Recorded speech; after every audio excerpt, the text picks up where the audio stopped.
Chemical hair டைக்கு bye சொல்லிட்டு natural hair டைக்கு ஹை சொல்லுங்க. அமோனியா சல்ஃபேட் பிபிடி இல்லாமல் தயாரிக்கப்பட்ட ஜிகே நேச்சுரல்ஸோட நேச்சுரல் பிளாக் ஹேர் டை. இந்த முறை 2026ல் என்டிஏ கூட்டணி ஜெயிக்க போகுது.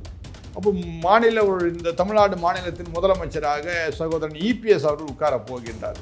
அதுக்கு துணை முதலமைச்சராக நிச்சயமாக திரு அண்ணாமலை தான் நிச்சயமாக வருவார். அதில் எந்த விதமான சந்தேகமும் இல்லை. அருமையான பிரதமர் அவர்கள் வந்தார்கள் 23ஆம் தேதி. வந்த சமயத்தில் அருமையான சகோதரன் இபிஎஸ் அவர்கள் இங்கு திரு அண்ணாமலை அப்படின்னு அவர் குறிப்பிட்ட உடனேயே அந்த நேரத்தில் அந்த கரகோஷத்தை பார்த்தீங்கன்னா வித்தியாசமாக இருந்திருக்கும். நீங்கள் வேணால் போய் பாருங்கள். தமிழ்நாட்டு மக்கள் அவரை வரவேற்கின்றார்கள். அவர் இருந்தால் சீர்படுத்த இந்த தமிழ்நாட்டு மக்களுக்காக எல்லாவற்றையும் செய்வதற்கு அவர்கள் 2 பேரும் இணைந்து காரியங்களை செய்ய முற்பட்டு விட்டார்கள். இது நமக்கு தமிழ்நாட்டுக்கு கிடைத்த ஒரு பெரும் நல்ல ஒரு வாய்ப்பு. இந்த தேர்தலுக்கான வாய்ப்பு. ஆமாம், இந்த தேர்தலுக்கு வாய்ப்பு மட்டுமல்ல, திரு அண்ணாமலை அவர்கள் களம் இறங்கினால்தான் அமோக வெற்றி பெற முடியும். ஆக எல்லாருக்கும் தேசிய தலைவர்கள் அத்தனை பேருக்கும் தெரியும் திரு அண்ணாமலை தான் எல்லாம் என்று. அடுத்தது இந்த கூட்டணி அமைவதற்கு காரணமே திரு அண்ணாமலை தான். அதனால்தான் அடிக்கடி அவர் டெல்லிக்கு சென்று சில காரியங்களை எப்படி பேச வேண்டும் என்று சொல்லி அவர்களோடு கூட சொல்லிக் கொடுத்து எல்லாவற்றையும் சீராக போவதற்கு அவர் தான் வழிவகுத்தார். அதுதான் சொல்லணும். அதாவது திரு அமித்ஷா கிட்ட சில காரியங்களை திரு அண்ணாமலை எடுத்து வைக்கின்றார். இப்படி இருந்தால் நல்லா இருக்கும், அப்படி இருந்தால் நல்லா இருக்கும், இவைகள் வேண்டாம், அவைகள் வேணும். திரு அமித்ஷா அவர்கள் அந்த இடத்துல ஒரு நல்ல ஒரு தீர்ப்பை எடுத்து இந்த அருமையான கூட்டணியை அமைவதற்கான எல்லா காரியத்தையும் அவர்கள் செய்கின்றார். அதில்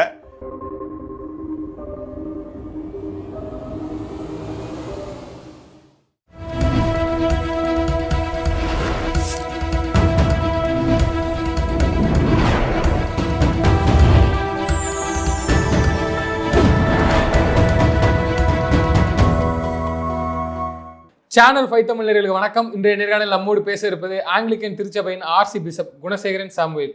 ஃபாதர் வணக்கம். ஃபாதர் வணக்கம். வணக்கம்.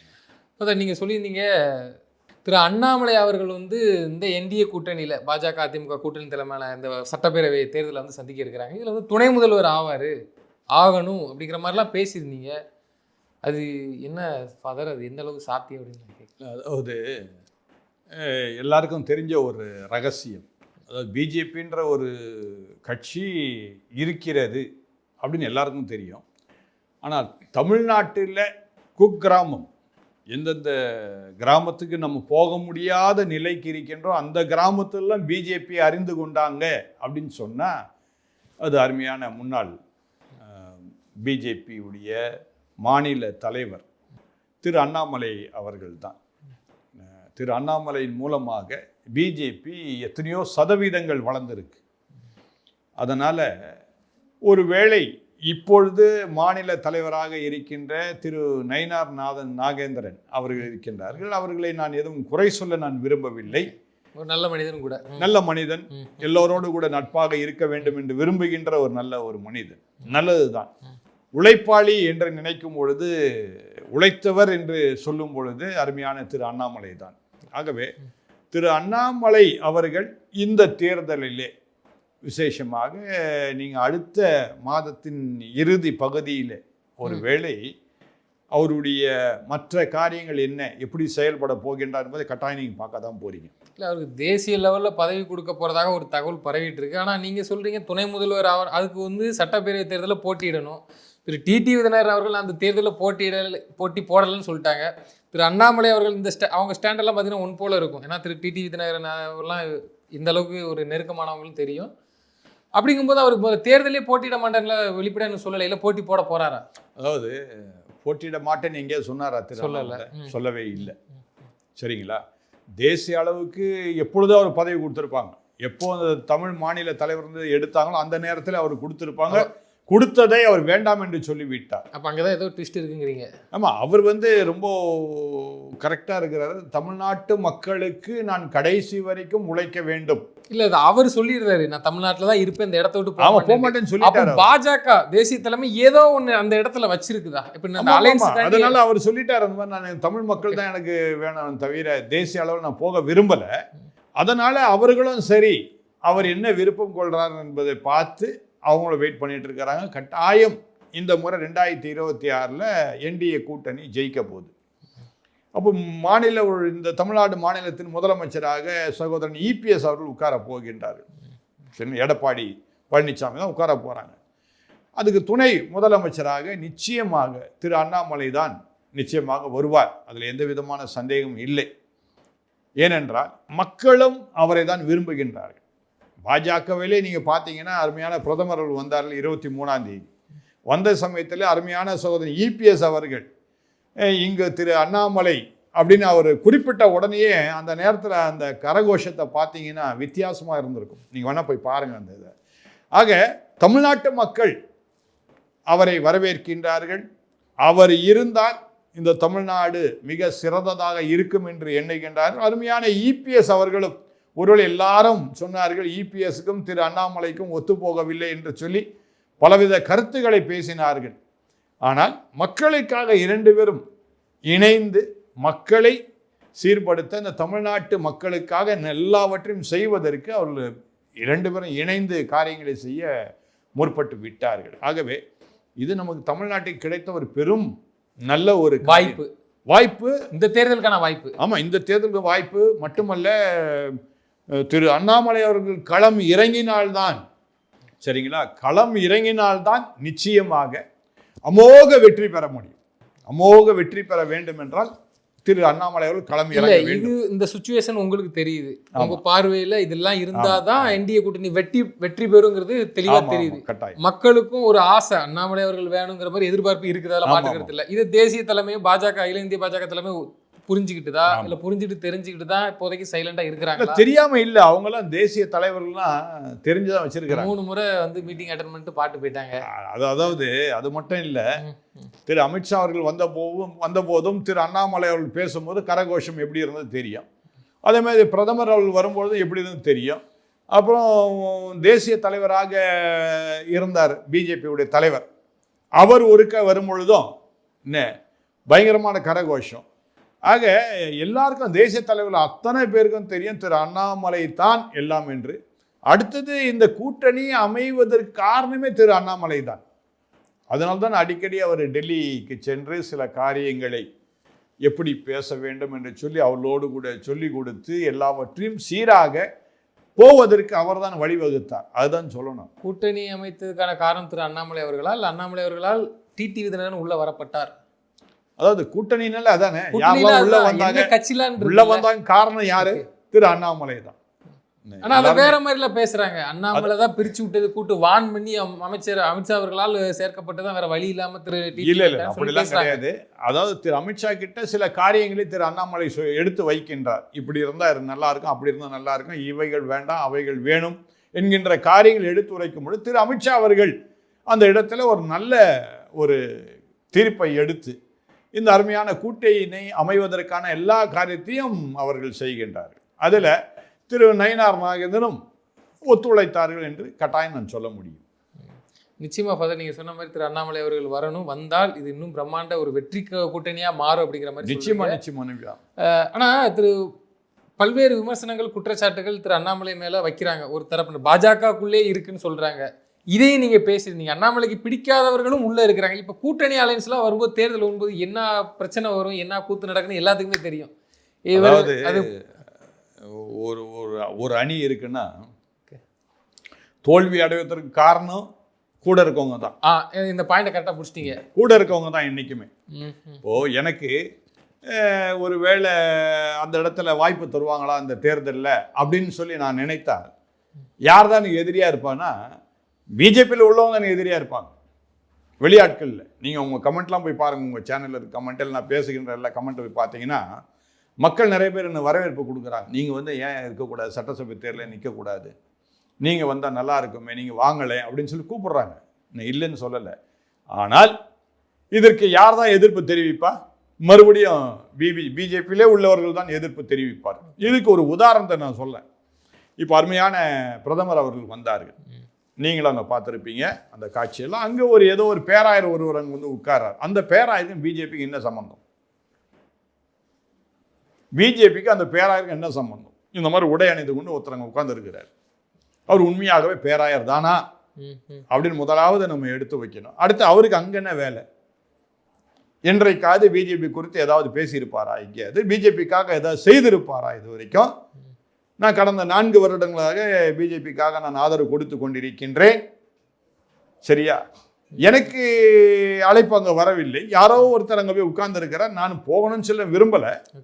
ஆனால் நான் என்ன சொல்ல வரேன்னா, இப்படிதான் பிஜேபி பல நிலைகளிலே தங்களுக்கு கிடைக்கக்கூடிய நல்ல வாய்ப்புகளை இழந்து விடுகின்றார்கள். ஆனாலும் பிஜேபிக்கு ஆனாலும் ஒரு பிஜேபிக்கு ஒரு பெயர் இருக்குல்ல, கட்சிக்காண்டி உழைத்தவர்களை என்றும் கைவிட்டதில்லை. அதுக்கு உதாரணங்கள் பல பேரை பார்த்துருப்போம். ஏதோ ஒரு ஸ்டேஜ்லயாவது உங்களை வச்சு பாஜக தலைமை அழகு பார்த்துருங்கிறது அதுவும் இருக்குதானே? கட்டாயம் இருக்கு, இல்லைன்னு நான் சொல்லலை. ஆனால் எந்த சந்தர்ப்பத்தில் பயன்படுத்தணும்னு இருக்கு. இப்போ அன்னைக்கு அவர் பேராயர் வந்து உட்கார்ந்தாரு. அவர் யாருன்னு எங்களுக்கு தான் தெரியும். எல்லா கிறிஸ்தவ தலைவருக்கும் அவர் எப்படியாப்பட்டவர் எல்லாமே நல்லாவே தெரியும். இதே மாதிரி தான் அண்ணாமலைக்கு இருக்குங்கிறீங்க. அண்ணாமலைக்கு அப்படி இல்லை. அண்ணாமலைக்கு நான் சொல்ல வரல. அண்ணாமலையை கொஞ்சம் அமைதிப்படுத்தி வைத்திருக்கிறாங்க. சரிங்களா? அமைதிப்படுத்தி வைத்திருக்கிறாங்க. அவரை வந்து கட்சியில் உள்ளவர். நாங்கள் கட்சியில் இல்லாதவர்கள் ஆன்மீக தலைவர்கள். சரிங்களா? இதுக்கு அதுக்கு வித்தியாசம் இருக்கு. அவங்க கட்சியில் உள்ளவர்கள், நாங்க கட்சியில் இல்லாதவர்கள். ஆனால் மக்களுடைய விருப்பத்திற்காக ஆன்மீக தலைவராக இருக்கின்றவர்களும் பிஜேபிக்காக நிச்சயமாக நான் இப்ப பேசிட்டு இருக்கிறேன். ஒருவேளை பிஜேபிக்காக சட்டசபைக்கு உள்ள போகிறதுக்கு வாய்ப்பு கொடுத்தால் கட்டாயம் நாங்கள் போவோம். இல்ல இவ்வளவு தூரம் பேசுறதுனால நான் கேட்கிறேன், உங்களுக்கு எதுவும் அழைப்பு வந்திருக்கா? இல்ல நீங்க எதுவும் அப்படி கொடுத்தா நிக்கிறதுக்கான வாய்ப்பு இருக்கா? தேர்தல் கிட்ட நெருங்கி அழைப்பு வந்திருக்குது. அழைப்பு வந்து தான் இருக்குது. ஆனால் சரியான நேரத்தில் அது நடைபெறும் என்று சொல்லி நான் நினைக்கின்றேன்.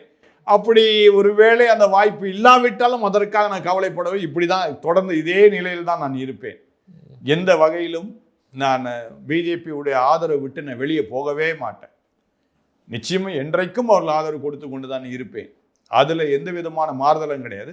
ஆனால் வாய்ப்பு கிடைக்காதா என்று சொல்லி சிலர் வருகின்றார்கள். அதுதான் எனக்கு வருத்தம். அப்படிப்பட்டவர்களை இவங்க என்ன பண்ணக்கூடாது, இவங்க தூக்கி அங்கே உட்கார வச்சுக்கிட்டு, மேடையில் உட்கார வச்சுக்கிட்டு, அல்ல மனமேடையில் உட்கார வச்சு கீழே உட்கார வச்சுக்கிட்டு, அந்த மாதிரி ஆட்களை உள்ளே சேர்க்க வேண்டாம் என்று நான் விரும்புகின்றேனே தவிர, உங்களுக்காக எப்பொழுதும் ஆதரவு, என்னுடைய ஆதரவு, என் பின்னே இருக்கும் அருமையான கிறிஸ்தவ தலைவர்களுடைய ஆதரவு, என்னுடைய திருச்சபைகள் அனைத்தும் ஆதரவு கொடுத்து கொண்டே தான் இருக்கும். அதில் எந்த விதமான சந்தேகம் இல்லை. அதனால எப்படியாவது என்னுடைய ஒரே நோக்கம், நாம் திராவிட முன்னேற்ற கழகத்தை வீட்டுக்கு அனுப்பணும். அதுதான் நம்முடைய சிந்தனையா இருக்கணுமே தவிர வேற நமக்குள்ள 1000 குழப்பங்கள் இருக்கலாம். இந்த குழப்பத்தை யாரும் முன் நிறுத்தி விடாதபடிக்கு திரு அண்ணாமலை அவர்கள் எப்படி இருந்த சமயத்திலே தமிழ்நாடு எந்த அளவுக்கு வளர்ந்தது, பிஜேபியினுடைய கட்சி எந்த அளவுக்கு வளர்ந்தது, மக்கள் மத்தியில் எப்படி அவர் கொண்டு சென்றார், அடுத்தது ஒவ்வொரு காரியத்தையும் எப்படி மக்கள் மேடையில் கொண்டு வந்து நிறுத்தினார் என்பதை உணர்ந்து அவருக்கு கொடுக்க வேண்டிய அந்த ஸ்தானத்தை, அந்த இடத்தை, முதலிடத்தை கொடுக்க வேண்டும் என்று சொல்லி நான் விரும்புகின்றேன். நிச்சயமா ஃபாதர். ஆனால் வந்து பல பேர் என்ன சொல்றாங்கன்னா, நான் ஓப்பனாகவே சொல்றேன், கூட்டணி அலையன்ஸ் கரெக்டாக ஜெல்லாகி போய்கிட்டு இருக்கு. திரு டிடிவி தினகரன் அவர்கள் என்டிஏ கூட்டணிக்கு வந்துட்டாங்க. எடப்பாடி பழனிசாமி, திரு நயினார் நாகேந்திரன், இது போகிற போக்கு கரெக்டாக தான், இப்படி தான் போகணும், இப்படியே போகட்டும். என்னப்பா நீங்கள் வந்து புதுசாக அண்ணாமலைக்கு ஏதோ பண்ண போகிறாங்க, வைக்க போகிறாங்க, இப்படிலாம் பேசுகிறாங்க. அப்படி அது குறித்து நம்ம கொஞ்சம் டெப்த்தாக பேசினாலும் அது வந்து தவறுதலாக பார்க்குறாங்க. அதெல்லாம் கிடையாது, இதுதான் கரெக்டாக போய்கிட்டு இருக்கு இப்படிலாம் சொல்கிறாங்க. இல்லை வீண் பேச்சுன்னு சொல்கிறாங்க. இல்லை என்னதான் நடக்க போகுதுன்னு தெரியல. அகில இந்திய தலைவர் மாற்றிட்டாங்க, பொறுப்பு போட்டாங்க, அகில இந்திய பாஜகவின் தலைவர் கூட. அப்போ அண்ணாமலை அவர்களுக்கு ஒரு பொறுப்புன்னு இன்னும் எதிர்பார்த்துட்டு இருக்காங்க, பல பேர் காத்துட்டு இருக்காங்க. ஆனால் நேஷனல் லெவலில் அவர் ஒரு பொறுப்பு இருக்குன்னு சொல்கிறாங்க.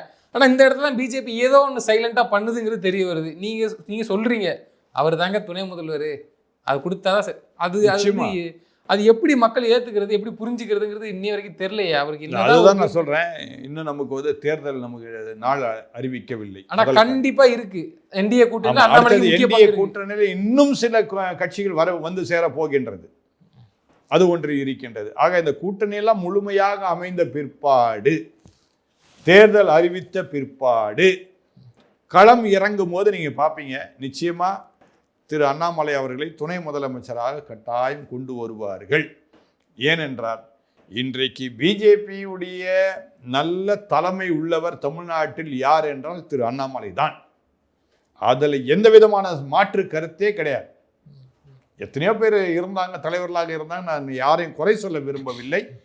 ஆனால் திறமைசாலின்னு ஒருத்தர் இருக்கிறார். எப்படி எடுத்துக்கலாமா, முழுமையாக பாஜகவின் ஓட்டு வரணும்னா திரு அண்ணாமலை அவர்கள் இருக்கணும். நிச்சயமா அவர் களத்தில் இறங்கினாதான். அதாவது எத்தனை பேர் வேணா கூட்டணிக்கு வந்து சேரலாம். இந்த கூட்டணிகள் எதுவும் நமக்கு ஒன்றும் சேர்வதனாலே ஜெயிப்பார்னு சொன்னால் கிடையாது. அதை நல்லா பிஜேபியுடைய எல்லா தலைவர்களும் புரிந்து கொள்ள வேண்டும். அதனால அவரை நிராகரிக்காதபடிக்கு அவருக்கு கொடுக்க வேண்டிய பொறுப்பை நீங்க கொடுக்கணும், இல்லை மக்கள் அவருக்கு ஒரு நல்ல ஒரு தீர்ப்பை கொடுத்துருவாங்க. இல்ல மக்கள் தீர்ப்பை கொடுத்துருவாங்கன்னா எப்படி திரு அண்ணாமலை ஓட்டு வந்து பிஜேபி கன்வெர்ட் ஆகாதுங்க நீங்க சொல்றீங்களா என்ன? ஏங்க அண்ணாமலைக்கு தான் பார்த்து தாங்க கொடுக்குறாங்க. பிஜேபியுடைய ஓட்டே இன்னைக்கு வருதுன்னா திரு அண்ணாமலை அவர்களை பார்த்து தான் வருது. நேர்மையாக பேசுகின்றார், எத்தனையோ புள்ளி விவரங்களை கொடுக்கின்றார். எந்தெந்த அமைச்சர்கள் எங்கெந்த குறை செய்தார்கள் என்பதை புள்ளி விவரத்தோடு கூட அழகாக பத்திரிகையாளர் சந்திப்பு. ஆமா, பத்திரிகையாளர் சந்திப்பு புள்ளி விவரத்தோடு கொடுக்கிறார் பத்திரிகையாளரையும். எந்த பத்திரிகையாளரையும் அவர் வந்து கோபம் கொண்டது கிடையாது. அடுத்தது மிக அழகான புள்ளி விவரங்களை கொடுக்கின்றார். அடுத்தது அவர் ஐபிஎஸ் ஆஃபீஸராக இருப்பதினாலே அவரோடு படித்த பேட்ச்மேட்லாம் இருப்பாங்கல்ல, ஐபிஎஸ் ஆஃபீஸர்ஸாக இருப்பாங்க நிச்சயமாக. ஆக என்ன நடக்கின்றது முழு விவரம் அவர் கையில் இருக்குது. அப்படிப்பட்ட ஒரு துணை முதலமைச்சராக வந்து உட்கார்ந்தாதான் மக்களுக்கு சேவை செய்ய முடியும். அதனால் நிச்சயமாக அவர் வருவார். தேசிய தலைவர்லாம் சாதாரண ஆட்கள், பிரதமரோ நம்முடைய அருமையான உள்துறை அமைச்சர் அமித்ஷாவோ சாதாரண ஆட்கள் இல்லை. தமிழ்நாடு பிஜேபி தலைவர்கள் போல் அவர்கள் இல்லை. அவர்கள் எல்லாமே மனதில் வச்சிருக்கிறாங்க. என்ன செய்ய போறான்னு நீங்க பொறுத்து இருந்து பாருங்க.